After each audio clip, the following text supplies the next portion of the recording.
Okay, and today I've got Tara with me. I'm going to let Tara introduce herself in a minute. I suppose just before we begin, I met Tara quite a few years ago now, working in the school space around disability. So this is really good timing for us to come back together and have a bit of a chat. Tara, do you want to introduce yourself? Welcome to our cracking video series.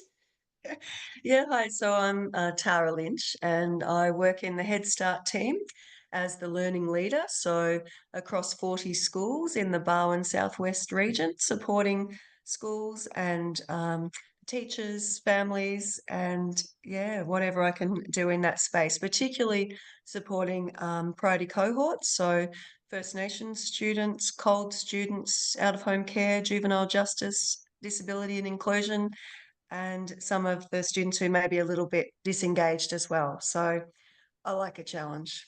Excellent. Yep, there's challenges to be had in 2024. Yeah. Hey, each person I interview gets a topic, and the topic today that you've chosen, or should I say I've chosen for you, is what supports can families find through school? Now, this video series is looking at for young people with disabilities, families of young people with disabilities, looking at what their pathways are through school.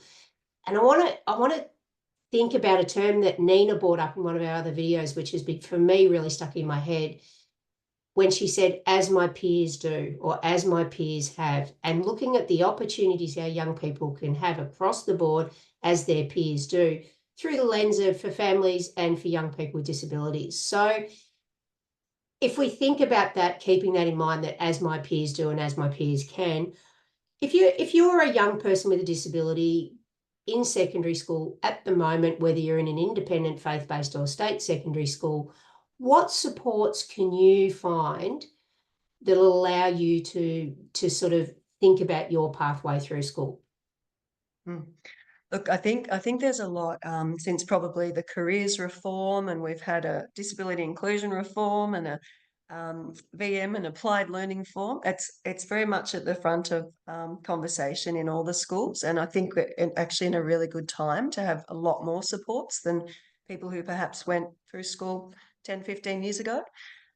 So I think leaning into classroom teachers who have a lot of knowledge, particularly in those VM and VPC spaces.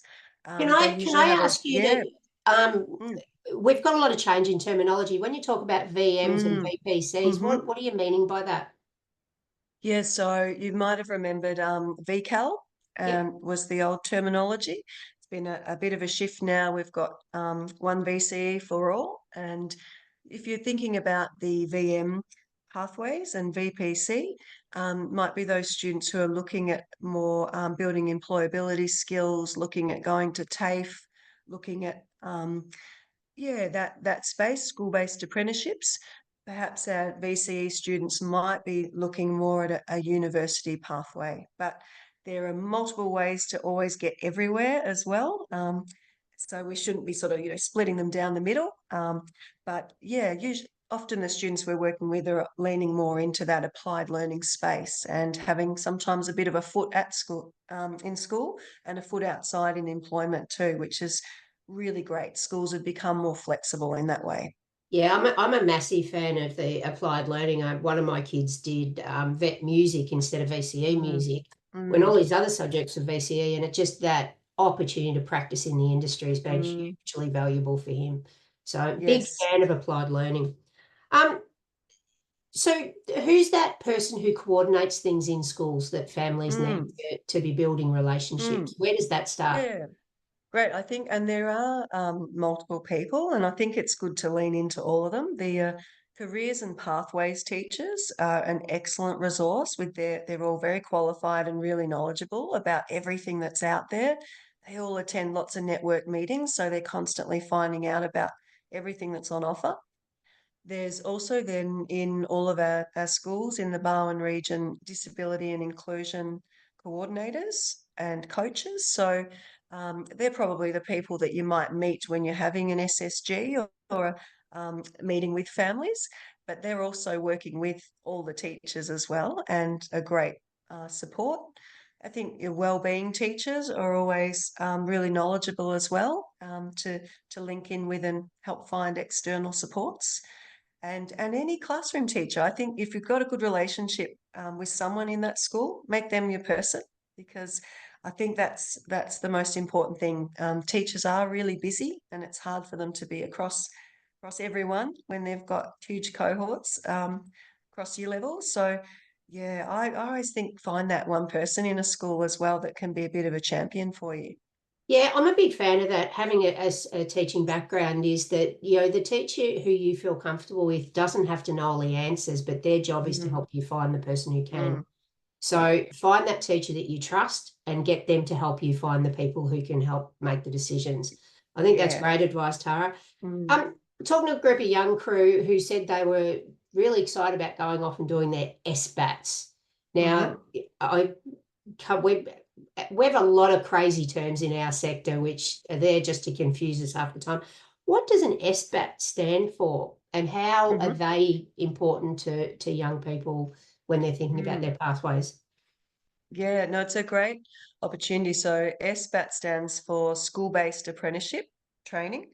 And that means that a young person can look at any trade really. There's so many opportunities where you would probably be one day out on the job getting paid, and then one day doing some training, maybe at the Gordon or training organisation. Sometimes it can be online. There's multiple ways that you can do your training as well.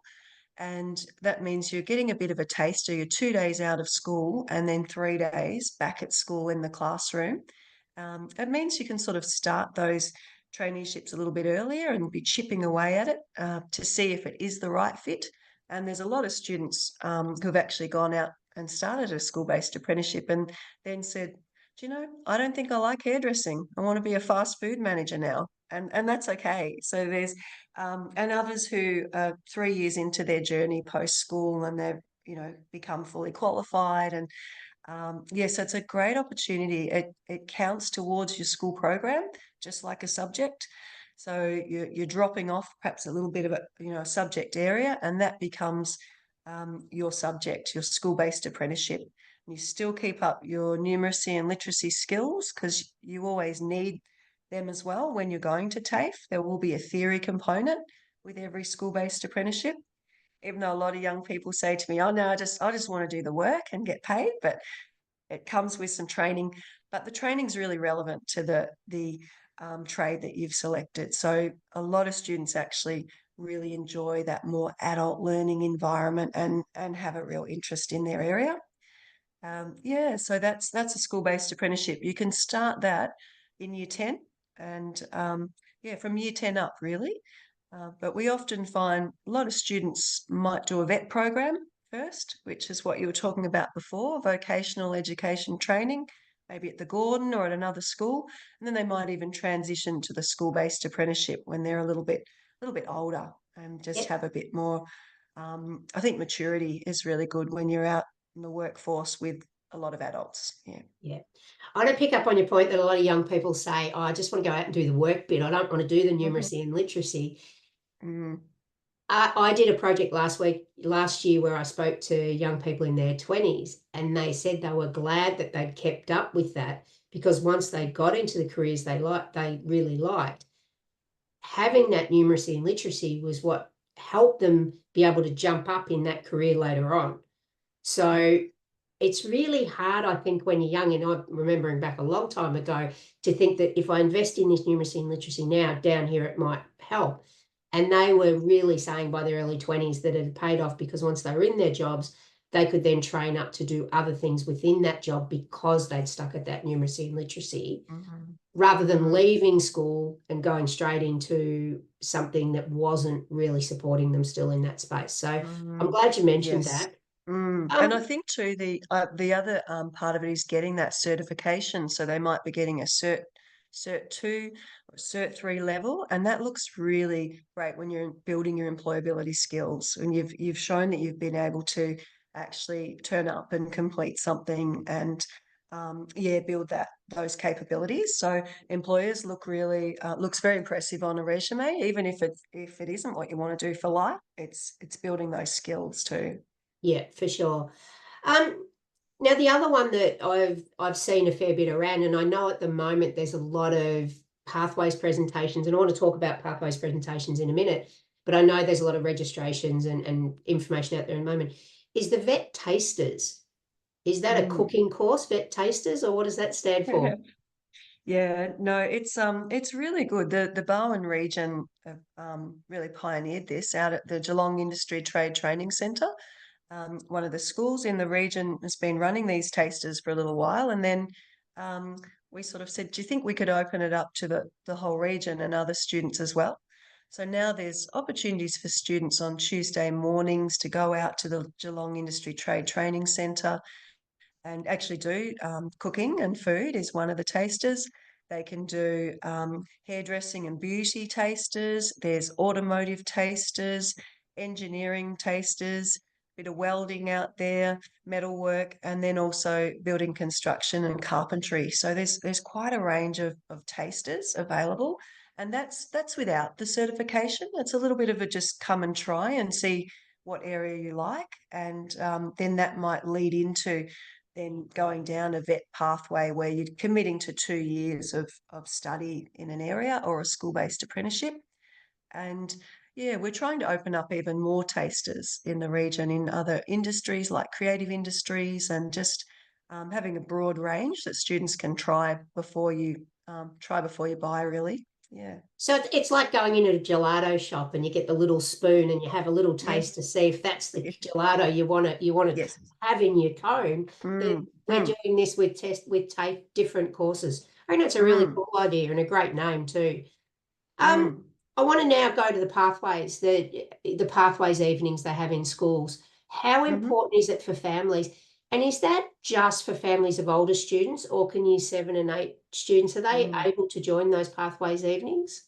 Yeah, no, that's excellent question. I think we are realizing that it's more important to start conversations early, and the earlier you start exploring, the more benefits post school. So, a lot of schools will open up those pathways evenings to the whole school from year seven to 12. Come along, and they're usually very expo based. They're fun. There's lots of merch. There's lots of swag. You go around and get some goodies, but you can just talk to the people who are on the ground and out there in our community and ask those questions early, and it can be really motivating for a family and a young person to connect with someone who's got that lived experience and yeah, share their experiences, and then find out how you can start mapping this out early as part of your program. It gives you then a little bit of that scaffolding to think, oh, in year 9, I'm probably going to look at these subjects. And then in year 10, I could look at a vet program. Year 11, maybe some work experience and an SBAT. It just shows where you're heading. Having those goals and bigger picture, really motivating, I think. Yeah, and I think when you're in year 7, you've got no idea about what all the jobs are that are out there. Mhm. So if No. you go to those and you start to get, oh, I might like that, you can then go home and start to think about people in your world who might work in spaces like that and ask Mm, them questions. So, mm, so much learning happens outside school. And I think, mhm, yeah, you're right. And I think traditionally as parents, we go, well, we worry about that in year 9, year 10, year mm, 11. But the mm, new thing in year 7 is, you're getting ready for your adulting world, mm, as my mhm, peers are. And yeah, if you see those pathways evenings, get along to them and ask mm. questions. And the one thing we know in the pathways sector is there's no such thing as a dumb question. So No, and it's constantly changing, which I like as well. It's never dull. You hear about these new industries and new spaces. So even to go every year is good. You won't have the same people in the space, and you'll hear about, in your local region where the jobs are and the opportunities. So it's really good to stay informed, I think. yeah, for sure. Hey, thanks for joining us today. We've covered a fair bit today, which is Mm-hmm. really cool. Might head down for a TAFE tester and see what I'm going to do in my next career. Before we leave, though, I want to ask you, when you're at school and you start to think about your adulting world, are you doing the exact role now that you thought you'd be doing when you were a grown up? Yeah. It's interesting. I was really into performing arts, so I love music and dance and drama, and really wanted and was doing a lot of that outside of school and inside of school.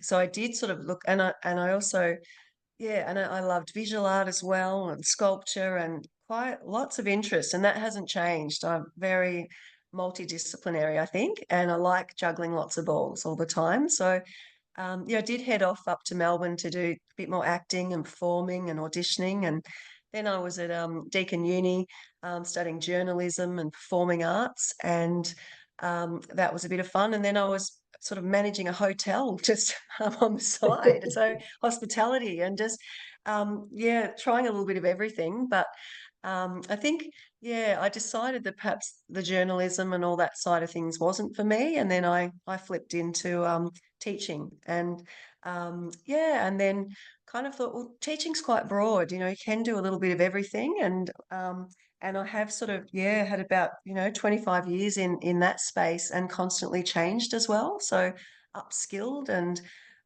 really interested in the well-being space and pathways space, still performing arts and all that as well. So it's yeah, I think it's sort of I have ended up in the right place, but just always learning I love. So yeah, you can keep moving and changing and evolving and trying new things. So yeah, it's probably a privilege in this space that you've got those options. And I feel like, yeah, I probably have ended up on the right journey, even though I've It's gone never like a this, straight line, is and it? it's Never never a a straight straight. line, and everything has really helped. Yeah, what I do now. So yeah, those Awesome. days in hospitality have really helped with um, building relationships with people and navigating difficult conversations and there's something from everything I've done. I wouldn't really change the journey. Yeah. Excellent. All right. And that's a really good point to finish up on today because your question at the start of the day, at the start of the session was what supports can families get from schools? And the Mm, first real support that family can get is to try a whole range of subjects. mm, You don't just do the ones you're really good at, just mm, do a really broad range of subjects. I mean, I've got one son mm, who started off in architecture and he's now an occupational therapist. mhm, Follow your dreams. Another one who's, late 20s and had 7 different careers already. So mm, try lots of different things, find out what your passions are, find out what you're good at, and see if you can and mhm, work from there. So, hey Tara, thanks heaps mm. for joining us, and appreciate your colleagues too creating a quiet space for you today because that can be pretty tough in an office space, but No, it's how we roll. Um, yes. well, look, I look forward to catching up with you in one of our meetings coming up soon. And we may even have a second interview because I've picked up a couple of things Mhm, from today that I'd like to discuss more. So, look, if you've got any questions for Tara, Tara can be found at Headspace, mhm, HeadStart, mhm. um, and that can be found on the Department of Education website. So, Mhm. enjoy your day, and Yeah, I'm going to go and have a cup of tea, and I'll speak to you later. great. Thanks, Lee. See ya. Cheers.